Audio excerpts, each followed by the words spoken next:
Welcome back. In our journey to break free from codependency, we've hit chapter 6. And let me tell you, this is where it gets real. We're talking about building boundaries, probably the single most powerful tool you have for reclaiming your self-respect. So, let's get practical. So let's just start with a question that really cuts to the core of it all.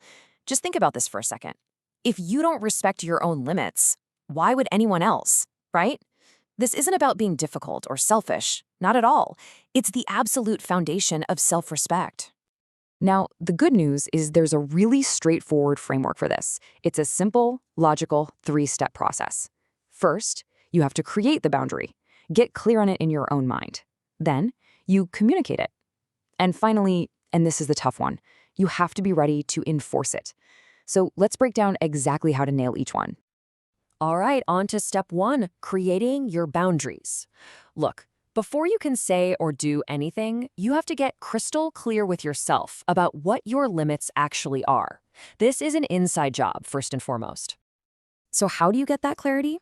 Well, it starts with a really honest conversation with yourself. Ask this question: what behaviors will you absolutely no longer tolerate? And I mean it. This might be the first time you've really sat down and thought about this. So get specific. What are the things that leave you feeling drained, disrespected, or just resentful? Next up, you've got to understand your emotional limits. What is your actual, real capacity for dealing with stressful people or really heavy conversations? Because guess what? It's not infinite. Knowing when you're hitting that limit is so key to protecting your own peace of mind. And finally, what do you need for your own self-care? What are the non-negotiables for your well-being? Things like sleep or exercise or just some quiet time alone. Think of boundaries as the walls you build to protect the time and energy you need for these essential things. Okay, so once you're clear on your limits, it is time for step 2, communication. A boundary that only exists in your own head isn't really a boundary at all, right? The goal here is to be clear, direct, and you know what? Unapologetic. And this is so helpful. The source material gives us actual scripts for this. I mean, word for word. And notice the tone here. It's not aggressive, it's just factual. For a boundary around time, you simply state what you are going to do. In the future, I will only wait 15 minutes. For emotional space, it's a calm request.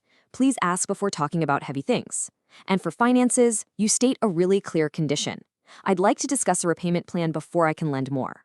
See, it's all about clarity, not confrontation. And that brings us to the final, and let's be honest, the most crucial step of all: enforcing the consequences. Because a boundary without a consequence, well, it's just a suggestion, isn't it? This is the part that makes it real. Now, this next point is a huge, huge mindset shift. The source material is crystal clear on this. Your response is a consequence, not a punishment. This isn't about getting revenge. It's not about controlling someone else. It is all about protecting yourself. Let's break this down a bit more. A consequence is impersonal. It's about the behavior. It's an act of self-respect that you apply consistently. A punishment, that's the total opposite.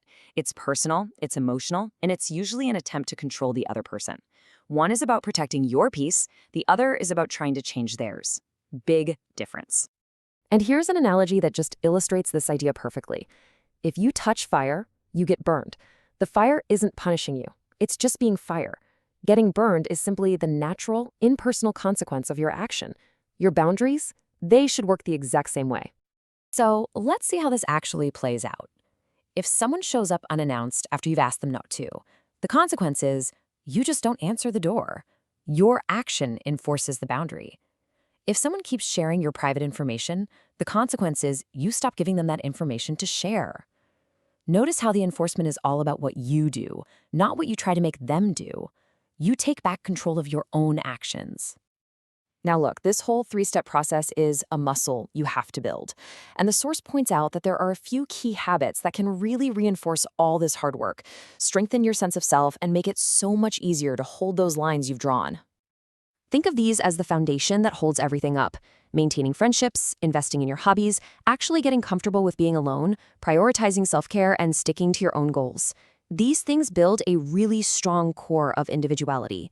And when your core is strong, trust me, your boundaries will be too. So, we'll leave you with this final thought. Self-respect, it isn't some vague idea. It is something you build, action by action, one boundary at a time. So, looking at everything we've just covered, what is the very first boundary you are going to create, communicate, and enforce?